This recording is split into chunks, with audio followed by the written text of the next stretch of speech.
بي ام دبليو كانوا بدأوا ترند جديد، بدأوه في الاكس 6 اللي هي سحبة العربية من ورا، النزلة بتاعتها. وهذا شكل الكوبيه. جا بعديها مرسيدس من غير ترتيب طبعا، مرسيدس عمل جي ال اي كوب برضو والجي ال اي العادي. واودي جت متأخر على الساحة، ريليست كيو 8.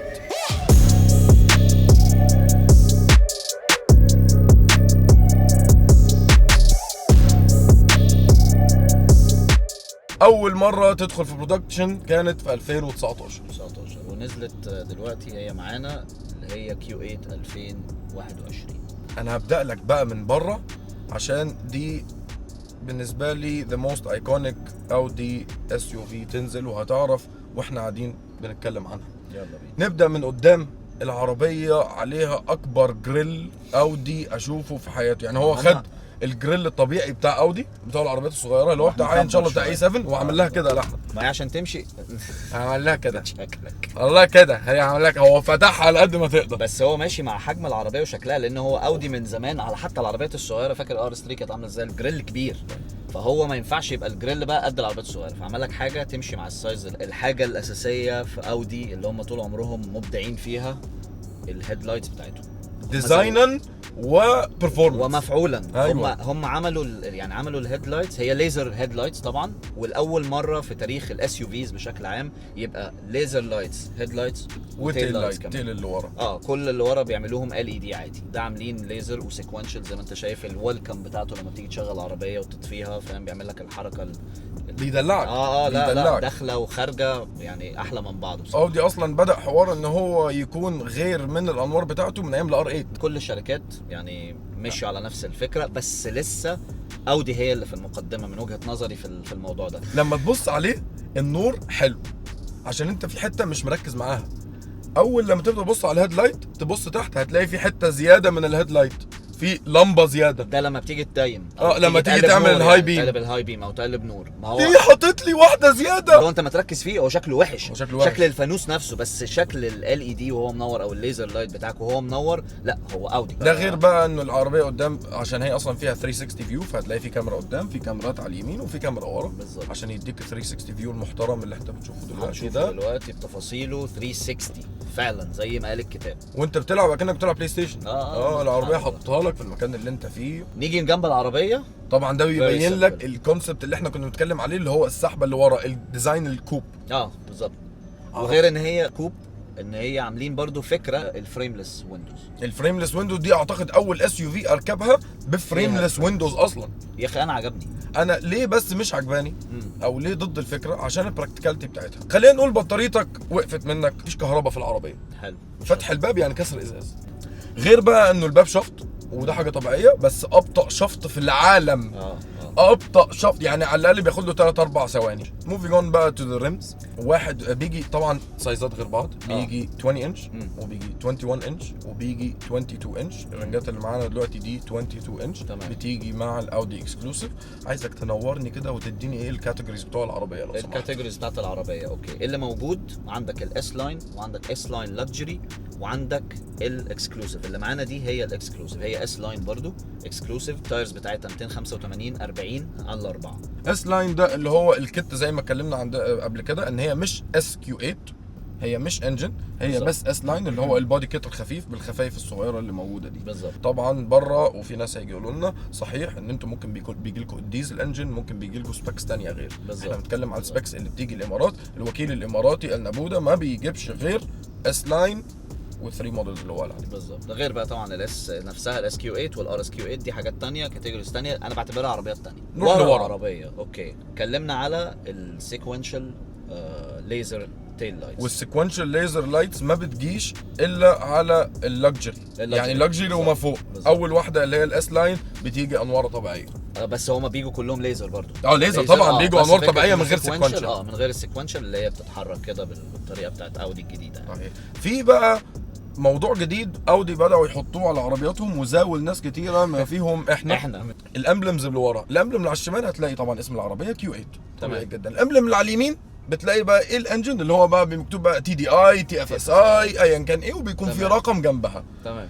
الرقم اللي جنبها ده بيتراوح ما بين 30 ل 70. ل 70 هم ايه بقى 30 35 40 45 50 55 60 70. 70 حلو اوكي. احنا كنا بنقول ايه بقى؟ احنا كنا فاكرين ان هو مثلا ده اديشن، يعني انا اول لما شفت اصلا 40 اول مره خالص شفت Anniversary. 40 قلت ده اكيد انيفرساري، بعد كده 40 سنه احتفالا على الاي 5.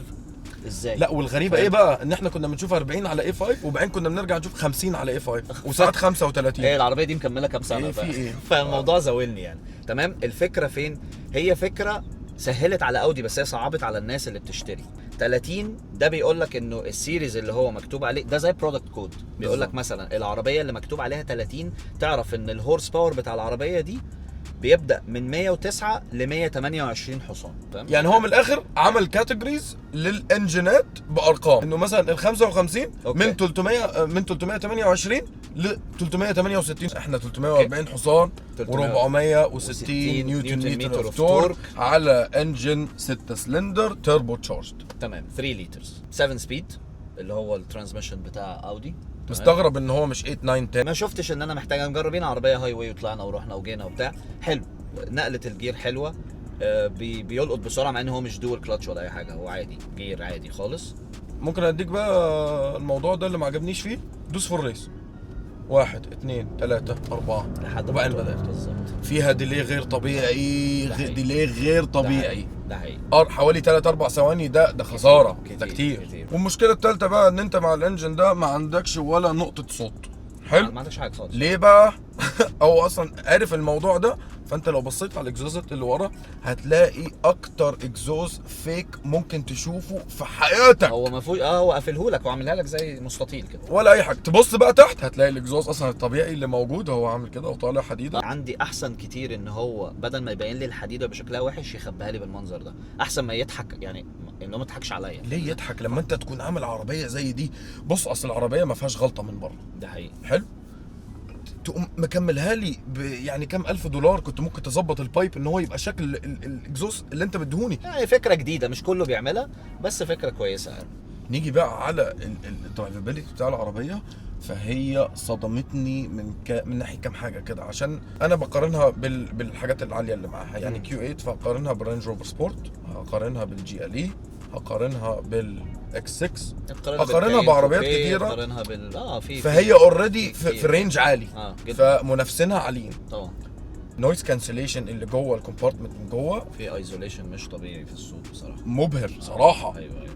السلاسه بتاعت العربيه، ولما اقول ان هي سلسه انا بتكلم على ان انت ما بتحسش بنقلات الجير خالص. انت ما تعرفش على جير كام. ان شاء الله لو انت باصص على الار بي ام انت هتشوف ار بي ام عمل كده، بس انت مش عارف. انا دايما بتكلم على حته ايه، العربيات اللي بتبقى بالاسعار دي عربيه هاي برايس مثلا وكده، عايز انجن قوي مش انجن قوي. هو الانجن بتاعها ديسنت انجن حلو ومريح بيديك اللي انت عايزه، هاي واي كروزر محترم مفيش مشكله، بس جيبش الانجنز دي لو هدفع المبلغ ده. بس انا بعد ما سوقت فعلا العربيه دي اكتشفت ان هو لا انا ممكن اجيب الانجن ده لان العربيه مريحه بطريقه غريبه. الاس يو فيز معظمهم اللي من نفس الكاتيجوري ده كويسين لا ممتازين كمان، مش عايز اقول كويسين، بس هي تعتبر يمكن من توب 3. ابهرتني انا ابهرتني اكتر من الرينج روفر. يعني كسواقه كراحه، سيب الانجن على جنب، كسواقه كراحه، فانا متخيل ار اس كيو 8 من دي هتعمل ايه. السسبنشن سيستم اللي عليها لا في مطب يا ابني. انت عارف الاعلان بتاع روز رويس ده اللي هو بيمشي والتاير هو اللي بيمشي وانت الكومبارتمنت ما بيحصلش فيه اي حاجه؟ فاودي قربوا تشيكن هيد، فهو اودي عملوا اقرب حاجه للتشيكن هيد بتاع روز رويس. تيرنينج راديوس بتاعها محترم، وانا بقول على الحجم ده ممكن يكون التيرنينج راديوس بتاعها قد التيرنينج راديوس بتاع الاي 3 بالظبط. بالحجم ده كله بالظبط. العربيه لا ما عندكش مشاكل ولا في ركنه ولا في حركه ولا العربيه كامله. عشان نبين بقى ان العربيه قد ايه كامله ندخل جوه، عشان جوه خلاص مفيش حد هيعلق بقى بعد اللي احنا هنقوله يعني.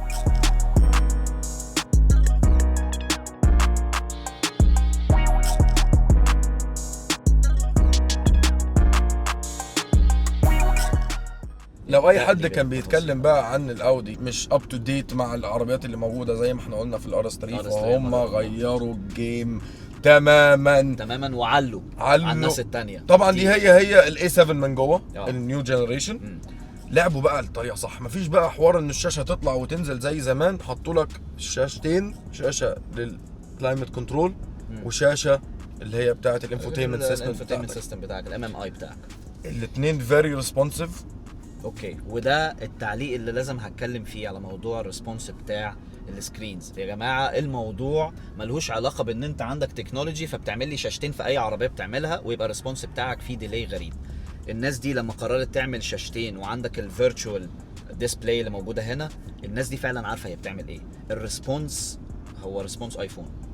انت يعني بايدك، انت رايح جاي، انت ما عندكش مشكله. وحتى هنا يعني كان في ديلي خفيف في الار اس 3 الجنريشن اللي قبله في الفيرتشوال اتظبط، يعني انت مجرد ما بتدوس هي بتلقط معاك.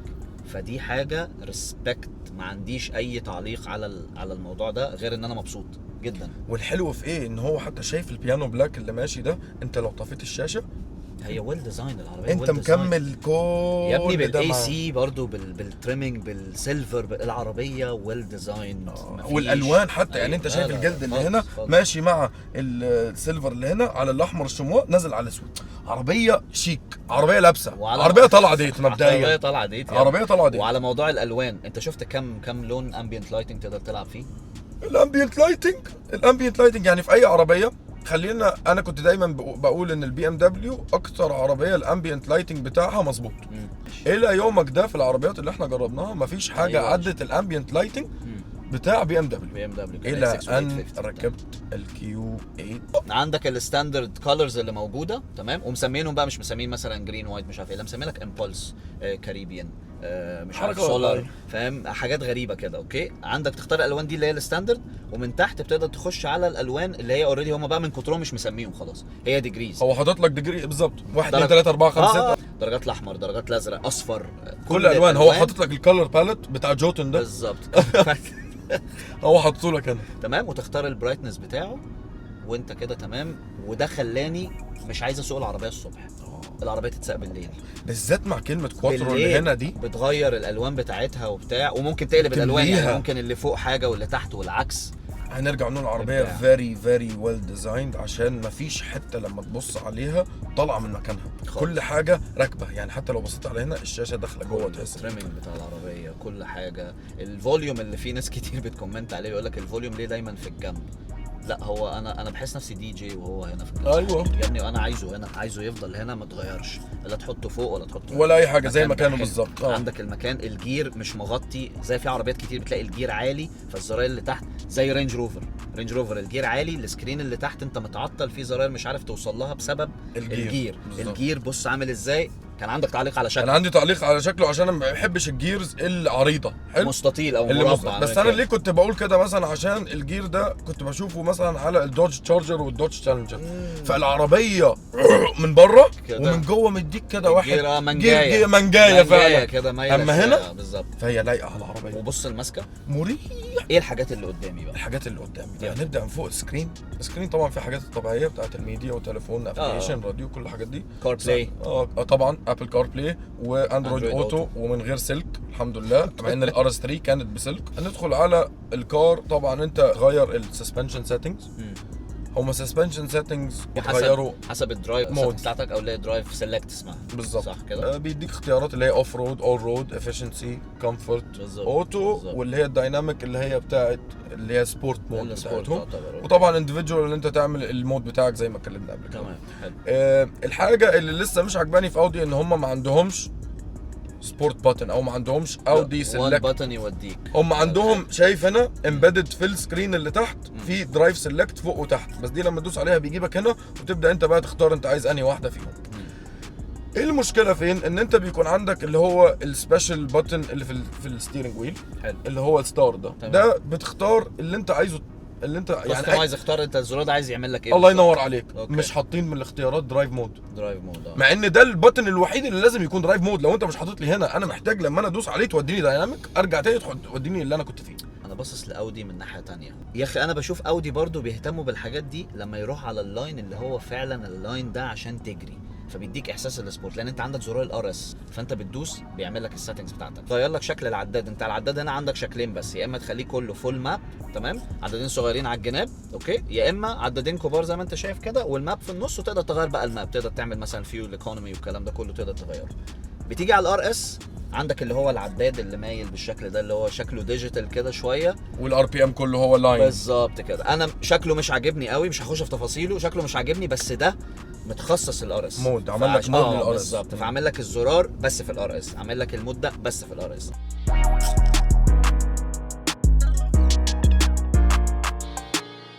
الزيرو تو 100 بتاع العربيه 5.6 seconds. show me what Audi mean. احنا طبعا ما بنصدقش الكلام ده. حلو، هنعمل ايه؟ طفينا الاي سي، الانجن اوف ده، تخش على الدرايف سيلكت، تحط على دايناميك، تمام. تراكشن كنترول لونج، تديها هولد كده عليه لان اول حاجه بتقفل التراكشن كنترول، وبعد كده ستابلايزيشن اوف. فالعربيه تماما فاصله، حط على الجير على الاس، تمام. بريك، ريس، اديها. شفت الديلي؟ بس بتروح ميت. اول لما لقطت جريت، فاهم؟ في ديلي، انجن مش قوي، بس بعد لما تعدي ال 40 خلاص خلاص سحب. هو العداد بيعمل كده. سحبت. هو عدادات اودي طول عمرها وانت كده. ما بتحسش باي حاجه اسمها باور في العربيه دي، ودي حاجه كويسه ومش كويس بالنسبه لنا احنا شويه. بس هي بالنسبه لنا حاجه وحشه، بس هي بالنسبه للعربيه زي دي فهي حاجه كويسه جدا. ان انت مش هتحس بالزيرو تو 100 بتاعك ايا كان 1 سكند ولا كان 10 سكند. واعتقد لو ار اس كيو 8 الموضوع هتحس فيه قله ادب يعني. اوكي، نرجع لباقي التفاصيل بتاعت العربيه. حلو، نرجع بقى تاني على السكرين بقى اللي ما تعرفوش ان هو عمل لك 2 different modes في السكرين تاتش وايز.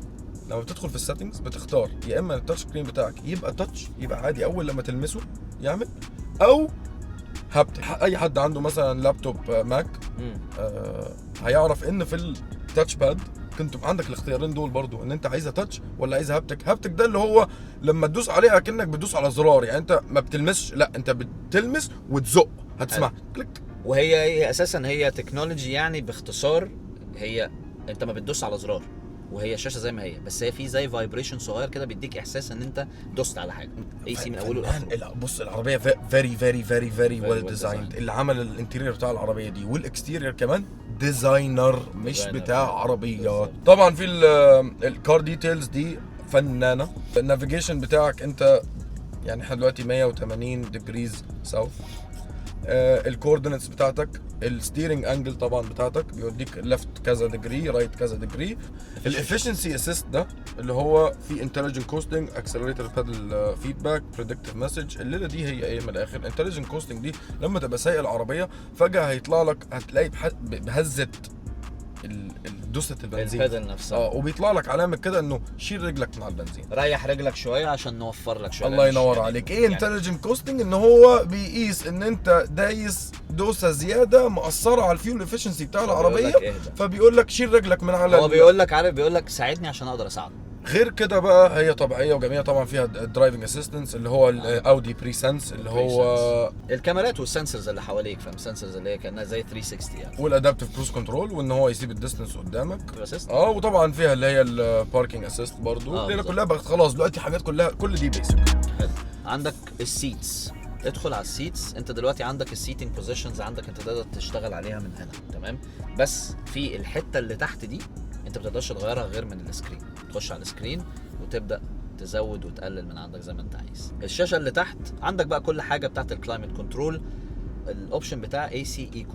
الايكو ده ايه وضعه؟ انت دلوقتي لو انت شغال على الدرايفنج مودز بتاعتك اللي هي الدرايف سيلكت، شغال مثلا على اون رود، اوف رود، كل الكلام ده، بتيجي تحط بعد كده ايكونومي او افشنسي. هو بيعمل لك الاي سي ايكو، بيظبط لك بقى الدنيا، بيهدي لك شويه مثلا الفان ومش عارف ايه. بص اللي مضايقني ايه بقى؟ ان الشاشه اللي فوق لما تدوس على كلايمت كنترول اوكي بيجي لك الستيرنج ويل بتاع الاي ترون. ليه ما تحطليش كيو 8؟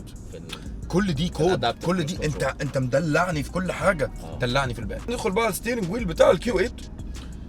الستيرنج ويل حلو شكلا، بس انا شايف ان هم كانوا ممكن يعملوا احلى، عشان انا مشكلتي المربع اللي في النص، ان هو لو دائري كان بقى احلى. بس ده بس الحاجه الوحيده اللي مش عجباني، وهي مش عجباني قوي يعني، هي مش عجباني شويه صغيرين يعني عشان الفتحه اللي تحت دي في الجول مع السيلفر مع الكلام اللي الماتيريال اللي على الجنب ده، مع ان هم مش عاملين اي حاجه يعني. هو لا حاطط لي شموع ولا حاطط لي حاجه. حتى لو تدخل على الهيد اب ديسبلاي، الهيد اب ديسبلاي سيمبل جدا، شيك هادي. بتظبط طبعا عندك برضو تظبط الهايت بتاعه وتطلع كده حسب قعدتك، وتختار الانفورميشن انت تحطها جوه. بس مبدئيا انت ما بتحطش اي حاجه، انت تحط السرعه بس عشان هي كده. نيجي على السيتس دول، طبعا اودي اكسكلوسيف اس لاين سيتس، دول اعلى سيتس تيجي على العربيه، واريح سبورت سيتس، لان برافو دول عليك. يعتبروا سبورت سيتس، يعتبروا تقدر تقول ان هم باكت برضه. برافو عليك، هم باكت. Seats والستيتشنج اللي عليه الدايموند ده، بص كرسي شيك، كرسي شيك. تيجي لورا مكمل نفس الشياكه ونفس الستيتشنج ونفس كل حاجه. وطبعا ده برضو عشان دي اكسكلوسيف، فهي عندها الاوبشن الزياده انه السيتس اللي ورا فيها ان انت تطلع قدام وورا، ان انت الكرسي يطلع كله قدام وكله ورا مانيولي. مانيولي. غير كده بقى اصلا الليج روم اللي ورا محترم جدا، عشان في عربيات حتى الكراسي اللي قدام ليها ليميت في ان انت ممكن تصغرها، يعني تقدمها قد ايه وترجعها قد ايه. اودي مديك ان انت لو انت اصلا طولك مترين هتقعد قدام وانت مرتاح، واللي وراك هيقعد مرتاح عشان هو ممكن يقدم ويرجع في الكرسي بتاعه. ورا عندك زرار على الشمال محترم جدا، بتدوس عليه بينزلك العربيه للارض، يعني بينزل العربيه للارض. دي عشان لو معاك حاجه تقيله، كومبيتيتورز عندهم نفس الحاجه بس ما بينزلش للدرجه اللي بتنزل فيها الاول. طبعا غير ان هي اصلا الكاباسيتي بتاع الترنك ضخم، انت ممكن تنزل الكراسي دي كلها وتبقى كلها فول ستريت وتحط اللي انت عايزه وتعيش حياتك يعني. طبعا بانوراميك روف، فول بانوراميك روف، وفي سان روف، يعني في ان انت ممكن تفتح نصها. بحبكوا اودي والله العظيم بجد جداً. بجد غيرتوا لي رايي وغيرتوا مكانه العربيه دي في دماغي. يعني كنت اخد عربيات كتيره فوقيها، يعني نعم عربيه حلوه بس ما كنتش يعني ما اخدهاش مثلا فوق حاجات كتيره. دلوقتي انتوا عديتوا عربيات كتيره، عشان مش هنقول مين عشان ما نزعلش. ممكن اديك كومنت، بص ممكن اديك كومنت يحرق دمك شويه.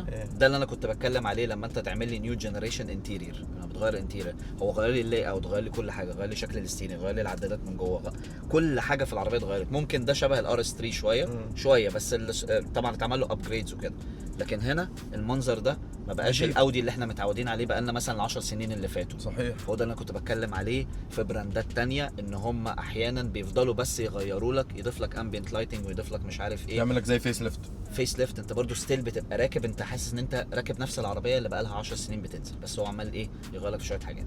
انا بحب كده، بحب ان انا فعلا بعد الجنريشن جديد، هو اسمه جيل جديد، غير لي يعني خليني اركب اعرف ان هي البراند ده من اللوجو اللي قدامي، من كل حاجه انت مغير لي الدنيا عشان احس ان انت فعلا عملت حاجه. واودي were very successful مع الجيل الجديد بتاعهم من الاس يو فيز الجديده اللي هي تم اطلاقها، اللي هي كيو 8. برافو عليكم، احسنتم.